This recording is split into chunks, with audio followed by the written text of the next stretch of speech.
And we're back with Truth Unrestricted, the podcast that's building and interpreting the language of the disinformation age. I'm speaking 11 days after Charlie Kirk was assassinated at Utah Valley University. I have mulled over my thoughts for a long time. I've listened to many people speak about this. Some have done so very well, and I respect many things I've heard so far. But I found that I still have some thoughts that I'm not hearing. So here we are. Violence, of course, predates humanity as a species. It seems silly to think of violence as an animal response to an environment, given that we have evolved tribes, communities, cities, and societies in which we have set down laws by which we should live. But climbing onto a rooftop with a gun to shoot a political figure, to silence them, feels like it bypasses the laws of our society to satisfy one of those more primal urges. So I feel like it should be part of the conversation, at least a little bit. Feelings affect us. We feel fear, hatred, anxiety, stress, worry, sometimes also love and happiness and hope. But maybe a little less of those lately. Everyone will feel things, and no force is ever going to stop that. But the laws that are set forth in our stack of books dedicated to the subject don't address feelings very well. Sometimes judges and juries factor those into judgments and sentences, but they're like the leftover human element in these situations. The law itself is mostly meant to be about factually what happened and whether or not it should have. I have feelings about this too. I'm angry. 11 days ago, Tyler Robinson climbed onto a rooftop at Utah Valley University and took the law into his own hands to relieve himself of his own anxieties. It wasn't done for anyone else. He did it for himself. He was selfish. A lot of people are making comparisons between Charlie Kirk and George Floyd. The comparisons have mostly been about which side of the political spectrum supported which victim. I also have a comparison to make between them.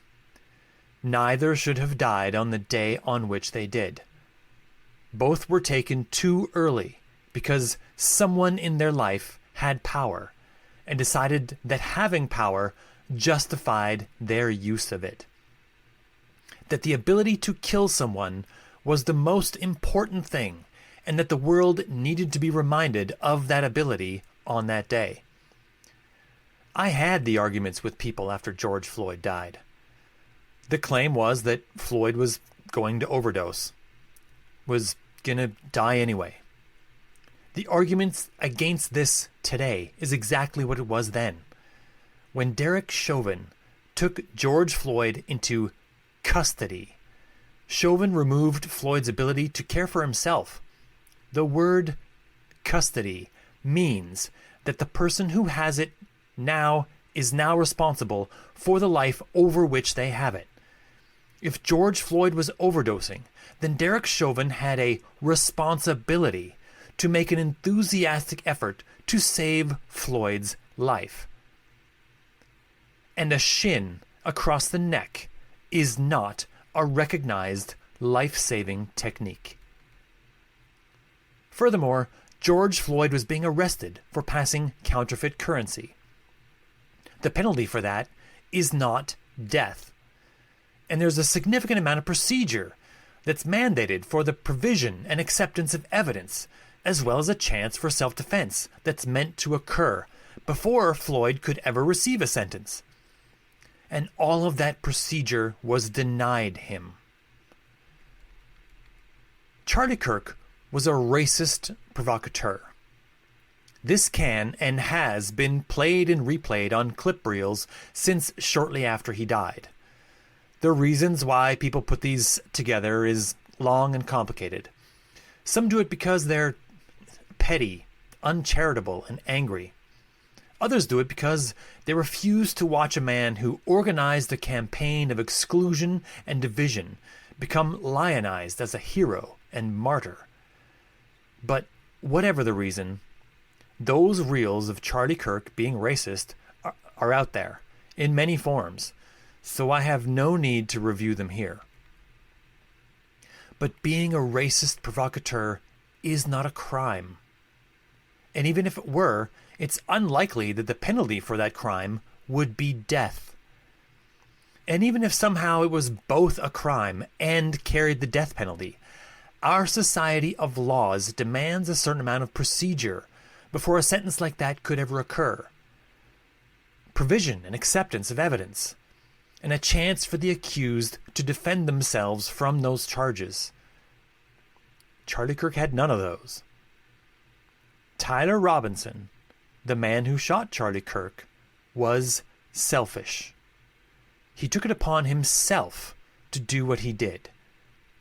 And it was the wrong thing to do.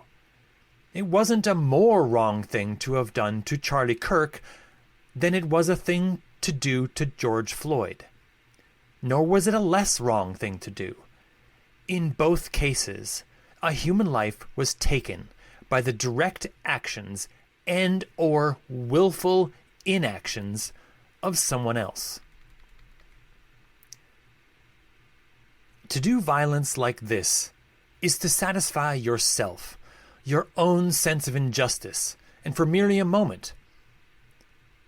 As Patton once said, all glory is fleeting. He meant it in a slightly different context, but I feel like the spirit still applies here.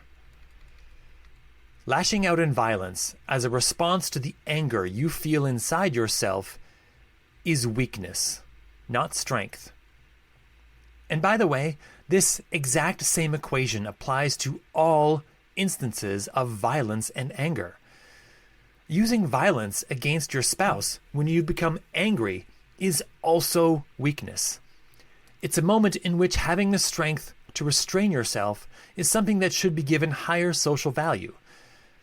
And by and large, we've done a lot of work in this society when it comes to intimate partner violence. So why haven't we applied that logic to other moments in which restraint would be better? Violence is mindless, self-indulgent. It satisfies one's own inflated sense of justice while ignoring the wider context of the world in which that violence occurs. It isn't strategic. In almost every situation, it prevents more useful strategies from existing. Speaking of those strategies, the fascist playbook is extremely simple. It's why it's so easy to understand, both from the perspective of those who oppose it and that of those who wish to use it for advantage. It's easy for influencers on the right to slide past the parts they know should be ignored and highlight the parts they know should be given attention. What they want is a way to justify their own violence. Not merely the violence they've already done, but the violence they have plans yet to do. So, what's their plan? They've already started. Blame everything on minorities. Squeeze and marginalize those minorities to whatever extent they can get away with. Take away as much from them as possible. Watch for anyone from those minority groups, or anyone who supports them, to use violence in response to this society-wide and sustained pressure. Then use that violence as justification for more of their own violence, which becomes a downward spiral. In every instance, the loss of freedom gets labeled as necessary for increased security. Violence is not an expression of strength. Real strength is found in your will to restrain yourself from acting on baser instincts. This doesn't mean you can't feel something. Anger, despair, sadness, remorse, happiness, whatever. But don't let your emotions determine your actions. You probably think your own anger is inviolate, justified, pure, that it could never be used against you, that it could never mislead you or bring you to ruin or allow someone you oppose to control you. But your emotions, especially anger, are used against you every day and will continue to do so as long as you allow them. And right now, the emotions of some of us are being used to speed the fascist project toward its goals. Committing violence now, in a fashion that enrages the right, will increase their rhetorical fodder, their repository of actions they get to use to justify their own violence.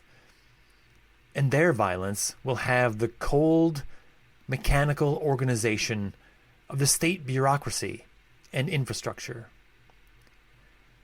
As I have conversations online about the foolishness of using violence to solve this fascist problem, I'm sometimes told that it won't matter if liberals are violent or not, because the powers that be will just manufacture them, will fake them or construct them from the flotsam of life like anecdotal evidence in a sea of otherwise sad but normal humanity. That's undoubtedly what was happening with the story of Irina Zarutska.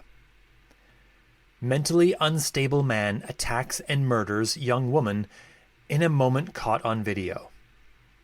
Also, the unstable man was black and the young woman was blonde. In a country the size of the US, this sort of thing will happen from time to time.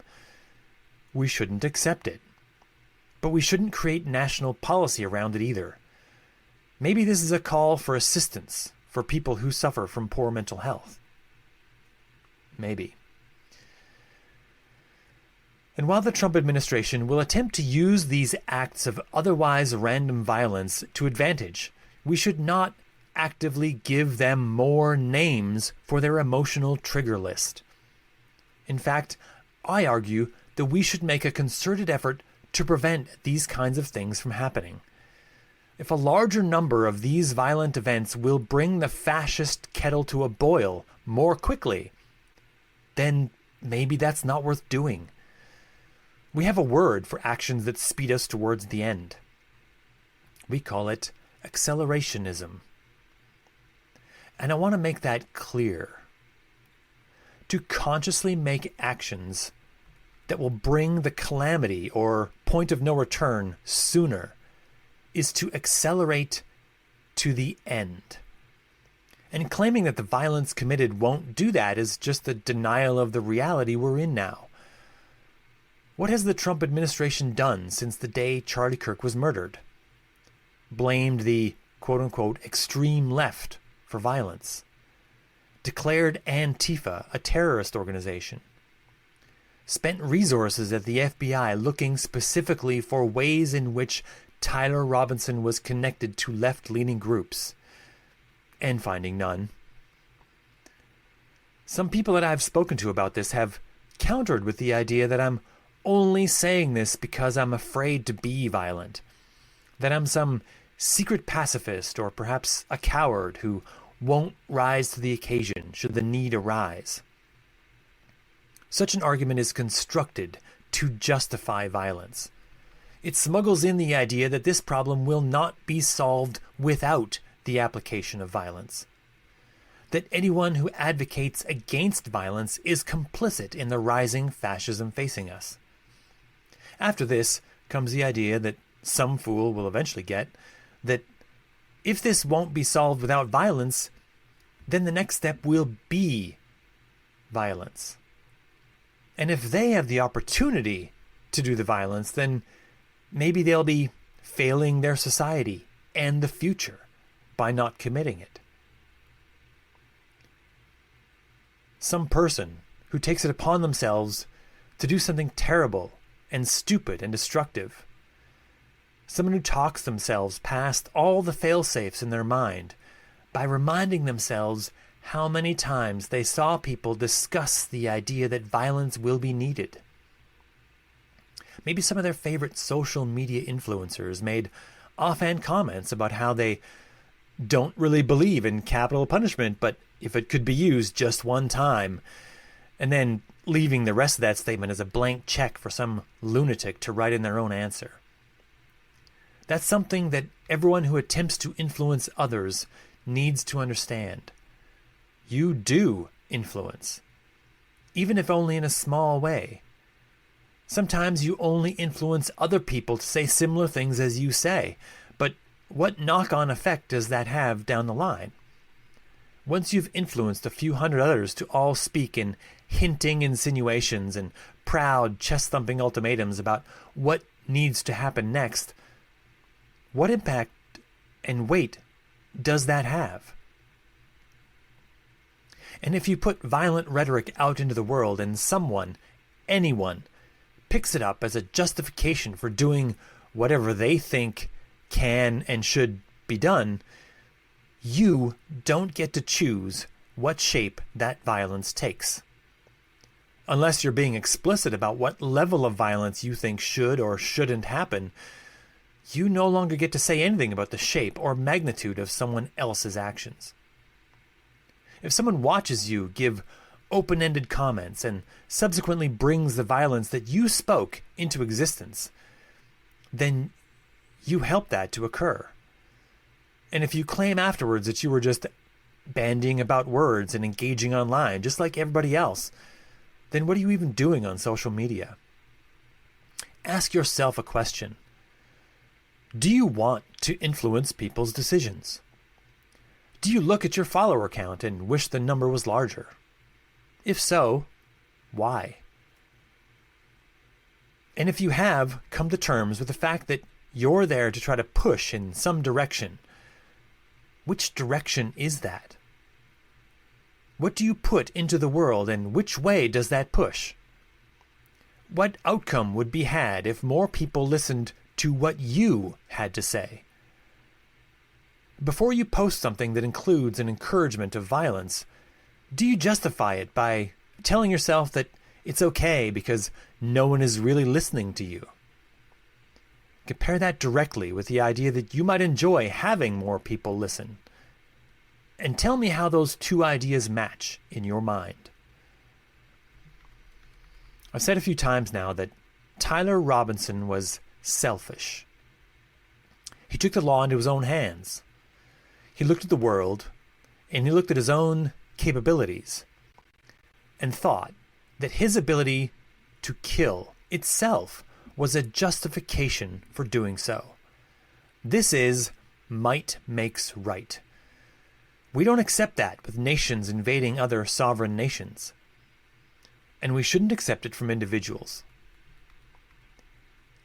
I've mentioned conversations I've had with people on social media and subsequently mentioned that some have argued on the side of not restraining themselves from violence. I've noticed that every one of the people who fall on that side is a white man. Someone's going to hear this and say I'm some kind of anti-white something or other, but I don't care. This has to be said.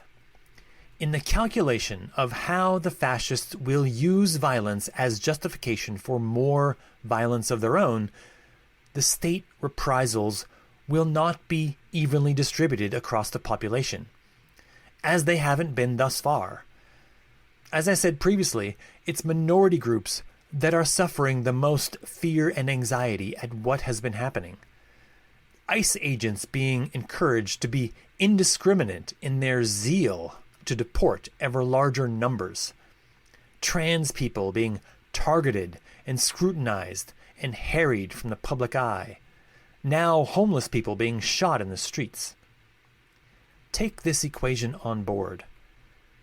It becomes extremely easy for white men to chest thump and issue ultimatums and bandy tough talk online.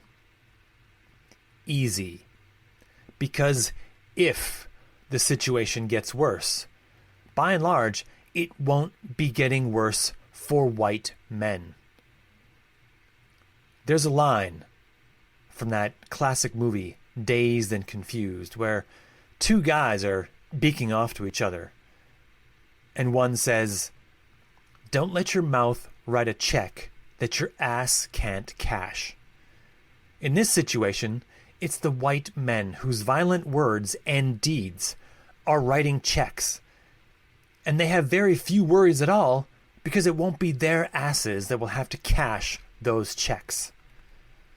All of those people ostensibly on the left who oppose Trump and make a show of virtue signaling support for all the correct causes are incredibly irresponsible when they advocate for violence on social media.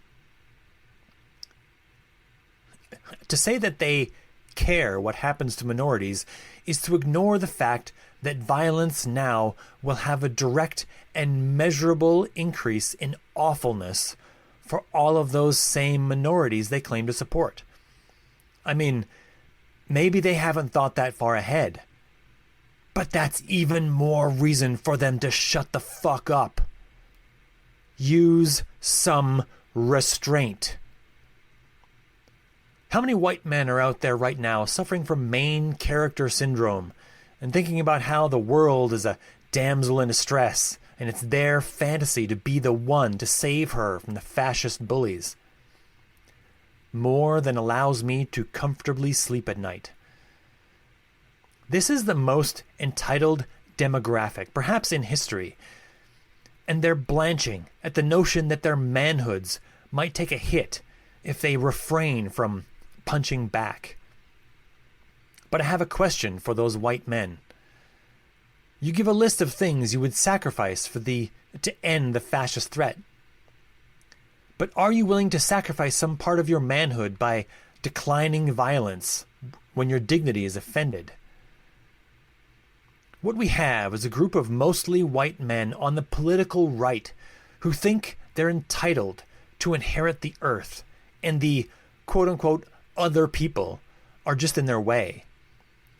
And then also, we have a group of mostly white men on the political left, or what passes for the political left in America, who recognize the danger coming from the right, but feel subsequently entitled to be the ones to stop it. Personally, and not with protests and visible indications of dissent. Not with words expressed to make the point. Not with words expressed to make the correct point. With bullets from rooftops. So in some of those conversations online, I'm sometimes asked what I propose anybody do if not for violence. They've tried words and words failed. They tried voting and voting failed. Now what? First, get better words. Get better ideas. If you personally can't come up with any, then look outside yourself for someone else with better words and ideas. Don't just farm engagement by giving people the performative rage they're all feeling right now. Boost someone else who has better arguments. Also, delay. Delay, delay, delay. The fascists have a clock. They have goals, and they have a limited time to get them done. Eventually they will burst or turn to infighting. Everything that runs out that clock works to your advantage and against theirs. Preserve capability and democratic norms. Maybe build and strengthen some if you think it's possible. If school boards in your area are still having elections, then organize for those. Help others who are organizing for bigger elections. All the midterms are coming up. Volunteer for campaigns. Show the world that American work ethic I keep hearing so much about. And I need to say one more thing to the white men who think this can be ended so much more simply with violence. The ones who suffer from main character syndrome, who want to be the hero, to bring the solution in at the buzzer, to end the movie. In this fight, there are no heroes. No one person will stand out as the person who saved anybody. This fight is won through group organization, metaphorical hand-holding, encouraging others to not give up, making sure everyone knows that you're in this for the long haul. Reassurance to everyone you call an ally that they know exactly what moves you will make and which ones you won't make. Because, unless you haven't been paying attention, being on the left and committing violence is something that will be used against everyone whenever the opportunity presents itself. One last thing. Use restraint.